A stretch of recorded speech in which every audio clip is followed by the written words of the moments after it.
예, 반갑습니다.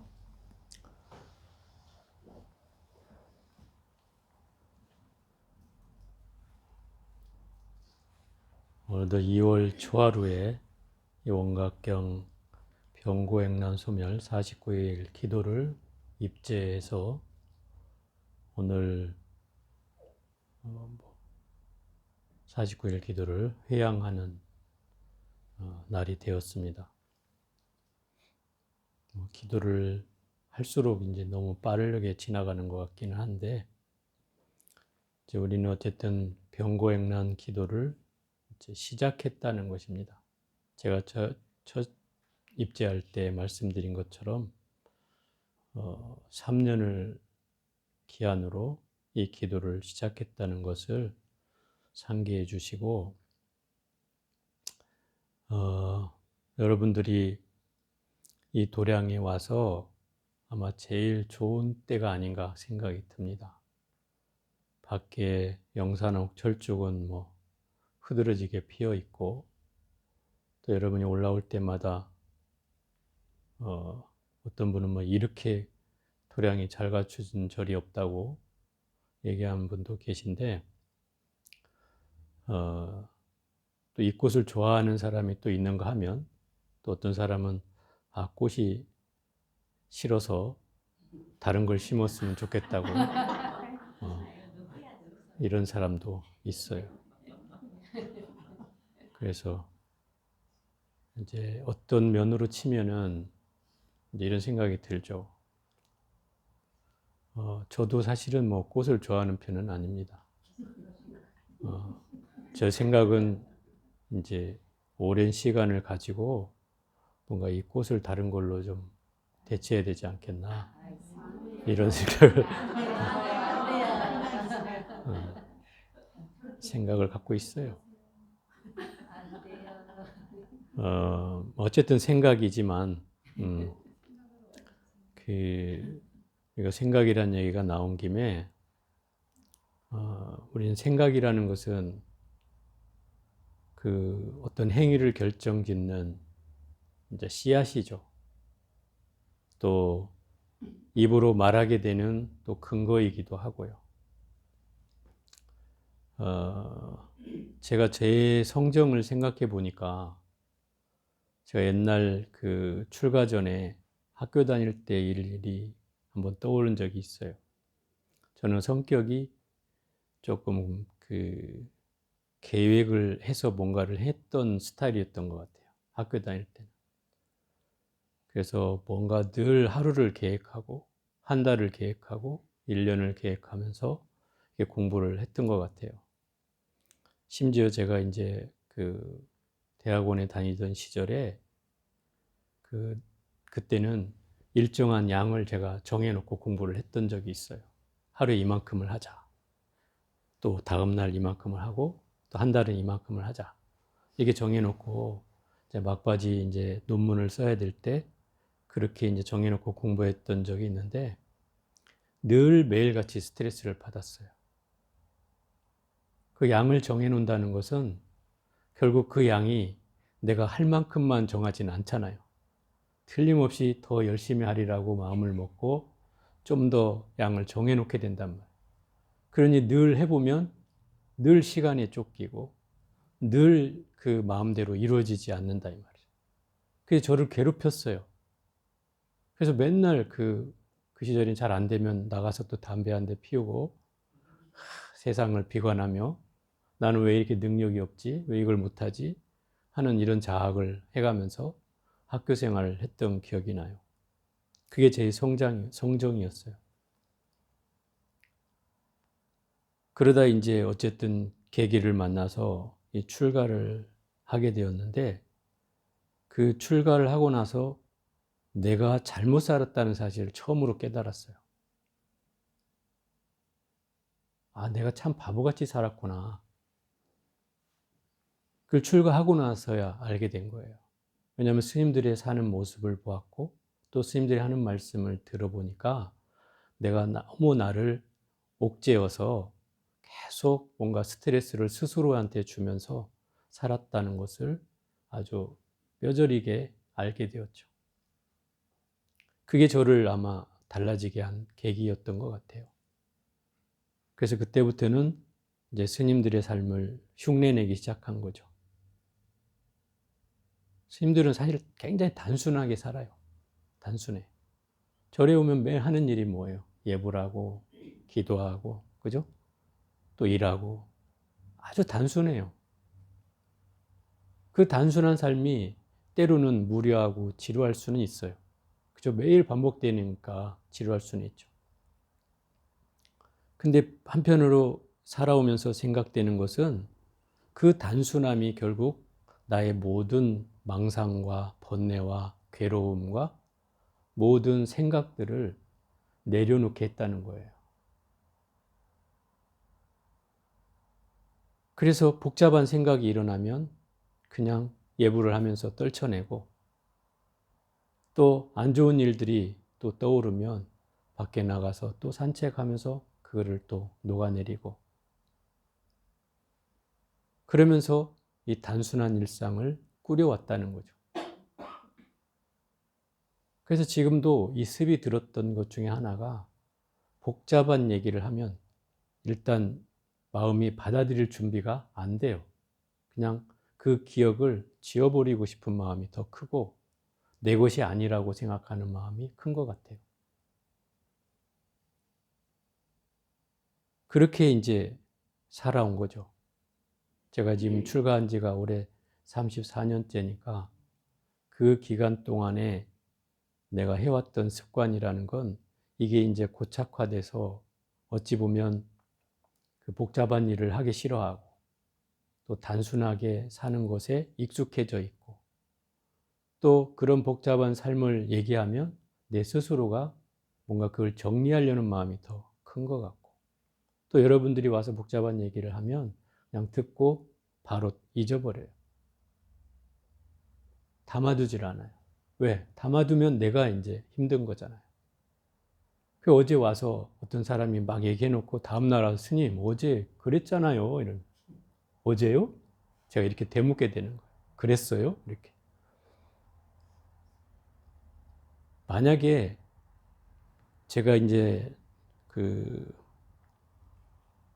서울에 올라와서 이 공부를 가르치고 시작한 뒤에 그때 사람들을 만났을 때는 제가 이제 의욕이 막 있었을 때니까 그 의욕이 생기면 이제 그 과거의 버릇이 나오더라고요. 그 습이 나오는 거죠. 그래서 이제 또 나를 괴롭히기 시작하는 거예요. 그래서 그걸 3년 정도 하고 나서 또다시 깨달았어요. 아, 내가 또 나를 힘들게 하고 있구나. 그래서 그때부터 또 다시 내려놓기 시작했고 또 사람들을 만나면서 어떻게 해야 내가 저 사람들 속에서 살아날 수가 있지? 이런 고민을 하게 됐을 때 한때는 제가 그런 연습도 한 적이 있어요. 이제 지금이야 뭐 사람이 한 달에 한두 명 만날까 말까 한 면담을 하고 있지만 그 당시에는 제가 쉬는 날이 거의 없었어요. 1년에 밖에 나가는 날 행사 빼놓고는 거의 1년 365일을 면담하던 시절이 있었어요. 그때는 제가 이제 어떤 생각까지 했냐면 아 이러다가 혹시 내가 죽을 수도 있겠다 이런 생각을 한 적도 있었어요. 왜냐하면 여러분들이 와서 좋은 얘기하는 사람은 한 사람도 없고 어디 아프고 어디 괴롭고 어디 힘들고 스트레스 받고 불안하고 잠이 안 오고 뭐 괴롭고 이런 얘기만 했으니까 여러분들이 그렇잖아요. 아픈 사람 여러분들 써주면 힘들어요, 안 힘들어요? 힘들죠. 똑같아요. 저도 여러분들 만나고 나면 그 힘듦이 남아있게 돼요. 그때는 제가 막 사경을 억수로 했죠. 여러분들 만나기 전부터 쓰고 가고 나면 또 쓰고 그게 이제 저의 그 비결이었어요. 말하자면 살아남은 비결. 그런 와중에 하나 터득된 것은 그거였어요. 처음에는 제 감정의 그 노동이라 그러나 그게 좀 힘들었어요. 그걸 저를 힘들게 했던 거예요. 왜냐하면 그 사람이 힘들어하면 같이 힘들어하고 또 괴로워하면 또 같이 괴로워하고 근데 이렇게 하다 보니까 이걸 이제 감정 노동이라고 하죠. 요새는 이제 새로운 말이 생겨나는데 그 사람에 맞추어서 내 마음을 같이 쓰다 보니까 내가 이제 힘들어지는 경우가 생겨나는 거죠. 특히 그 사람을 상대하는 사람들은 여기 이런 노동을 많이 해야 되잖아요. 그 사람의 마음을 맞춰줘야 되니까. 서비스업에 있는 사람들은 더더욱 마찬가지고. 그리고 이런 감정 노동을 한 3년 하면서 그 힘들어진 거예요. 그래서 거기서부터 이제 하나 깨달은 게 있는데 내 감정이 끌려가지 않게끔 하는 것이 내가 사는 비결이구나 라는 생각을 하게 되었어요. 그래서 사람이 무슨 얘기를 하건 간에 그냥 가만히 들었어요. 마치 내가 참선하는 모습으로 그 사람의 눈을 안 마주치고 땅을 내려보면서 지그시 들었어요. 그래서 내 눈은 내 마음을 향하고 있고 내 귀만 그 사람한테 열려 있었어요. 그래서 나는 그 귀를 통해서 그 사람의 소리를 들었어요. 그러니까 마음이 좀 진정되기 시작하더라고요. 좀 더 편안해지기 시작했고. 물론 그럴 때 이제 서운해하는 사람들도 있었어요. 스님이 눈을 안 마주친다고. 눈을 좀 마주쳐야지 나를 미워하는갑다고 이렇게. 뭐라 하면 또 한번 맞춰주고. 그리고 얘네 또 스스로를 보기 시작했어요. 그러고 또 몇 년을 사니까 거기에서 이제 사람을 좀 편하게 받아들이고 대할 수 있는 요령이 좀 생긴 거죠. 결국 우리의 삶이라는 건 사실 단순한 거예요. 단순한데 왜 힘든가 이렇게 생각해 보면 힘든 이유는 내가 복잡하게 만들기 때문에 힘든 거예요. 원리는 간단한 거잖아요. 단순한데 복잡해져 있다면 이미 내가 뭔가 잘못되어 있다는 걸 깨달아야 된다는 거예요. 내가 왜 복잡하지? 또 내가 왜 바쁘지? 내가 왜 힘들지? 내가 왜 괴롭지? 이런 생각이 든다면 그것은 뭔가 내가 일상에 뭔가 흐름이 잘못되어 있다는 거예요. 그걸 우리는 깨달아야 돼요. 그래야지 이게 바뀔 수가 있어요. 반복적인 삶이라고 하더라도 우리가 늘 기도하고 수행하는 이유는 거기에 있어요. 일상에 우리가 다반사라고 하잖아요. 스님들이 절에서 밥 먹고 차 먹는 일을 다반사라고 해요. 밖에서는 다반사란 말이 무슨 말이에요? 아주 흔한 일을 다반사라고 하잖아요.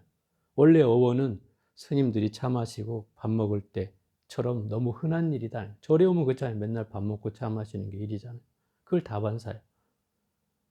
그럼 우리 일상도 수행을 강경하고 사경하고 하는 수행을 다반사로 늘 일상사로 해가면 그게 이제 루틴이 되어서 우리 삶이 복잡한 것들이 꺼지는 거예요. 괴로운 것들이 꺼지고 불안한 것들이 꺼지고 힘든 것들이 꺼지는 거예요. 그래서 어려움도 사라지고 그게 결국은 우리가 공부를 하는 이유이기도 해요. 따져보면 우리의 삶이라는 게 그렇게 복잡할 게 없는데 왜 우리는 이렇게 복잡하게 하고 살지를 생각해 보면 결국 내 스스로가 그 복잡한 환경 속에 산다고 착각하고 거기에 맞춰서 자기를 늘 복작 이렇게 복달 해가지고 들볶는 거죠. 그래서 이게 힘든 거예요. 그래서 우리가 병고액란 기도를 49일을 회양하면서 병고액란이라고 하는 건 사실 여러분들이 병의 괴로움이라는 건 쉬이 없앨 수는 없어요. 내가 처음에도 아마 얘기했던 건데 없앨 수는 없어요. 그렇지만 그 병의 괴로움으로부터는 벗어날 수 있다 이 말이에요. 병의 괴로움이라는 건 결국 그 고통이라고 하는 거잖아요. 고통은 어딘가에 통증이 느껴진다는 거잖아요. 괴로움의 통증이.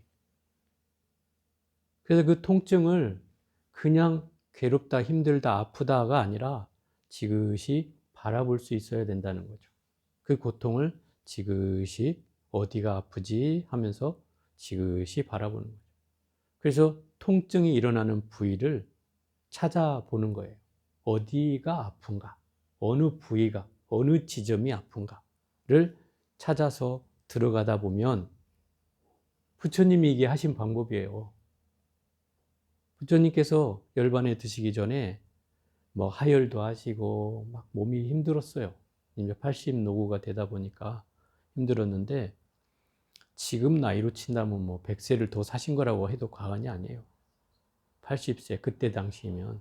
왜냐하면 지금도 인도를 가보면 60된 사람이 우리 저분같이 머리 하얗고 80된 노인이랑 똑같아. 더 늙어 보여. 실제로 그래요. 가보면. 제가 어느 마을에 그 철로 그 마을에 이제 제일 어르신이 우리가 이제 늘 가면은 이제 과자를 사가지고 가서 부처님께 공양을 올리고 그거를 이제 마을 사람들한테 나눠주고 오는데 우리들이 가면 이제 이미 애들은 책가방 집어 던지고 학교도 안 가. 그리고 그 줄 서 있어요. 우리가 의식이 끝날 때까지. 근데 그 마을의 촌노가 이분이 아주 그 질서를 잡는 분이야. 회초리 하나 들고 애들을 줄 세워가지고 막 이제 간격 맞춰서 서지도 못하게 앉아서 기다리게 해요. 저는 처음에 갔을 때 그 촌노가 한 70은 넘었겠지 생각을 했어요. 또 마을의 제일 어르신이고 머리도 하얗고 또 얼굴도 주름이 많고 손발에 주름이 많아서 한 70대가 되지 않았나 그랬어요. 몇 년을 다니다 보니까 이제 그 사람의 나이를 알게 됐는데 저보다 어렸어요. 정말 깜짝 놀랐어요. 저보다 어렸어요. 뭐 일례로 들면 우리 그 집사처럼 그 인도만 갈 때마다 도와주는 저겐다라고 매일같이 지금도 문자가 오는데 그 친구가 우리가 만났을 때가 30대 안 됐을 때거든요.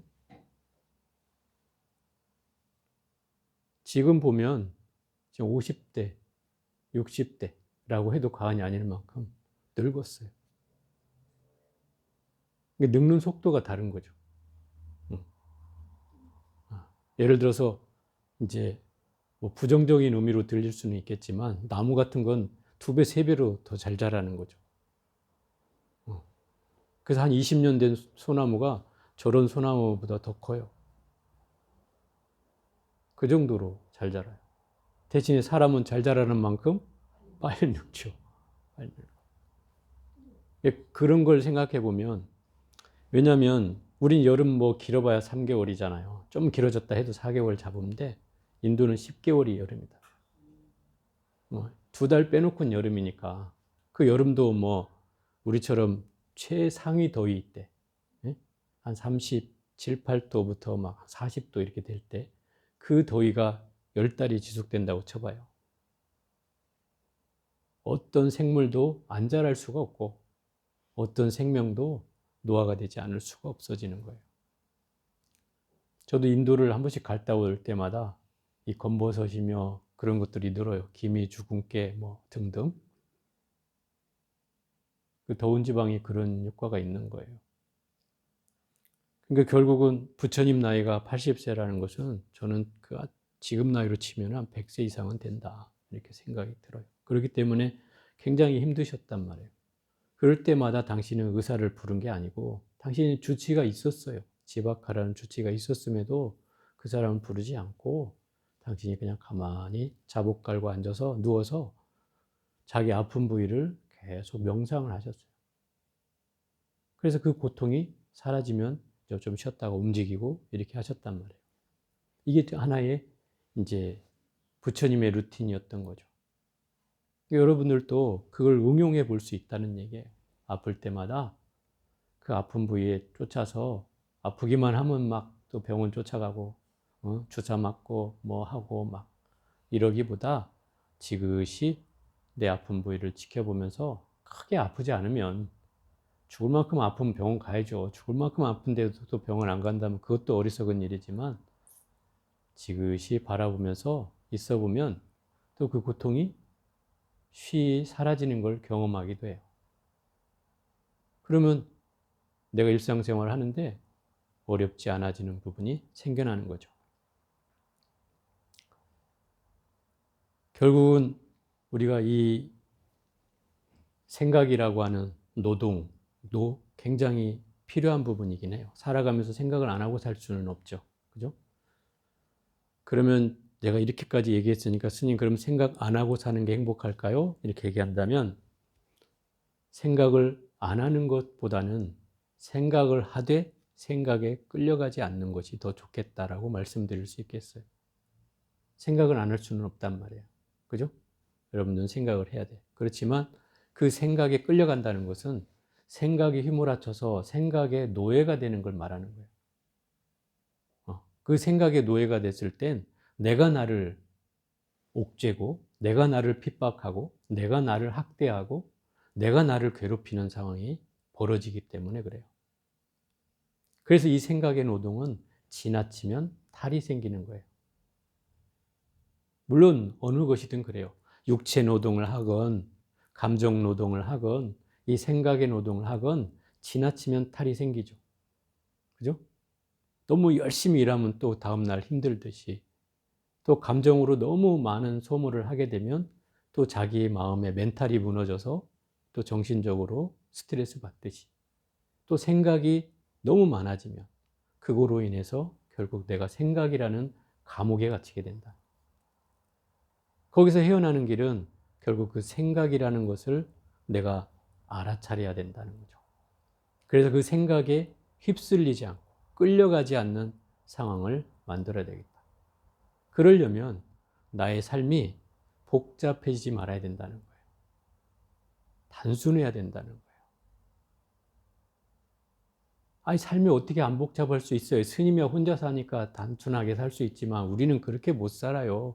여러분들 분명히 이렇게 얘기하시겠지만 그런 가운데도 단순해질 수 있어요. 그런 가운데도. 제가 얘기했잖아요. 생각을 하되 생각에 끌려가지 않는 거예요. 내가 복잡한 상황에 처해 있으되 거기에 끌려가지 않는 거예요. 그런 생각과 그런 마음이 된다면 결국 우리는 이 부처님 말씀하신 가르침대로 이 편안하게 평안을 누리며 살 수 있어진다는 거죠. 또 그렇게 얘기도 해요. 생각을 해야 지혜가 나오고 그래야 뭔가 일이 처리가 됩니다. 스님은 맨날 생각을 줄여라, 없애라, 알아차려라 그러는데 그거 쉽지 않습니다. 물론 저조차도 쉽지 않죠. 그렇지만 우리의 삶이라는 건 복잡한 것으로 해결되지 않는다는 거예요. 또 생각을 많이 한다고 해서 특별한 해결책이 나오는 것이 아니거든요. 오히려 옛날에 돌아가셨습니다마는 우리 휴대폰을 처음으로 이렇게 스마트폰을 만든 사람이 누구예요? 스티브 잡스라는 사람이에요. 이 사람이 죽었어요. 안타깝게도. 이 사람이 결국 혁명을 일으킨 사람이에요. 여러분 휴대폰으로 세상을 다 보잖아요. 어디를 가나 휴대폰을 들고 다니잖아요. 또 휴대폰만 없어졌다면 또 찾고 난리죠. 막. 집에 갔다라도 절에 또 오잖아. 찾으러 와요. 없으면 생활이 안 돼요, 요새는. 그죠? 이 혁명을 만들어준 사람이 바로 스티브 잡스예요. 근데 이 사람은 얼마나 많은 생각을 하겠어요. 그죠? 그런데 제가 그 사람의 집을 이렇게 보여주는 걸 어디 유튜브인가 어디 화면으로 봤는데 그걸 보면서 깜짝 놀란 게 하나 있어요. 집이 절간보다 단순해요. 자복 하나만, 물론 그것만 보여줘서 그런지 모르겠지만 자복 하나만 딱 놓여져 있어요. 넓다란 공간 안에 아무것도 없어요. 장식품도 없어요. 뭐 벽걸이도 하나 안 걸려 있어요. 그냥 홀로 빈 방에 딱 자복만. 그걸 보면서 이 사람이 참선을 했구나라는 걸 알게 됐어요. 왜 그랬을까요? 그 돈 많고 부러울 것 없고 모든 부귀와 영화, 명예를 다 얻었던 사람인데 아무것도 없이 자복에 앉아서 정진을 했다는 거예요. 물론 그 사람이 일본 그 선의 영향을 받았다고는 해요. 그렇게 들었어요. 그렇다 하더라도 어쨌든 단순한 일상을 꾸렸다는 거죠. 저는 여기가 이 사람이 혁신적인 아이디어를 얻은 그 근거가 된다라고, 배경이 된다라고 하는 거예요. 이 사람은 머리가 복잡해지고 괴로워지면 자복에 앉았어요. 가만히 앉아서 자기를 바라봤어요. 그래서 모든 생각이 꺼지고 나면 거기에서 불현듯 아이디어가 하나씩 떠오르는 거예요. 이 사람 그걸 얻어서 이 스마트폰이라는 혁명을 만들어낸 거예요. 저는 그렇게 생각해요. 생각의 지혜는 생각이 없어진 곳에서 일어난다. 생각의 지혜가 깔아앉은 곳에서 생각의 지혜는 일어난다. 그렇게 저는 얘기하고 싶어요. 그래서 수행을 한다는 것은 바로 내가 새로운 아이디어와 새로운 지혜의 눈을 뜨게 하는 가장 중요한 우리의 근거다, 이 말이죠. 그래서 세상을 지혜롭게 사는 건 바로 이런 단순한 삶을 사는 데서 일어날 수 있다는 거예요. 그래서 오늘 봄도 됐고 여러분들 집안에 또 새 단장도 해야 되니까 집안을 싹 단출하게, 버릴 거 버리고, 그렇다고 스티브 잡스처럼 자복 하나만 놓으라는 얘기는 아니고 단순하게 꾸려서 여러분이 공부하는 방만이라도 좀 단순하게 꾸려서 좀 더 거기에 있으면 마음이 아무 생각이 일어나지 않고 좀 편안하게 공부를 할 수 있는 그런 여건이라도 만들었으면 좋겠어요. 그런 일상을 우리가 꾸려가야 공부하는 마음도 생겨나고 거기에서 모든 그 지혜가 생겨나기 때문에 그런 의미로 오늘 회양을 맞이해서 우리의 삶을 복잡다단한 일상에서 단순 명료한 일상으로 전환하는 얘기를 말씀드렸습니다.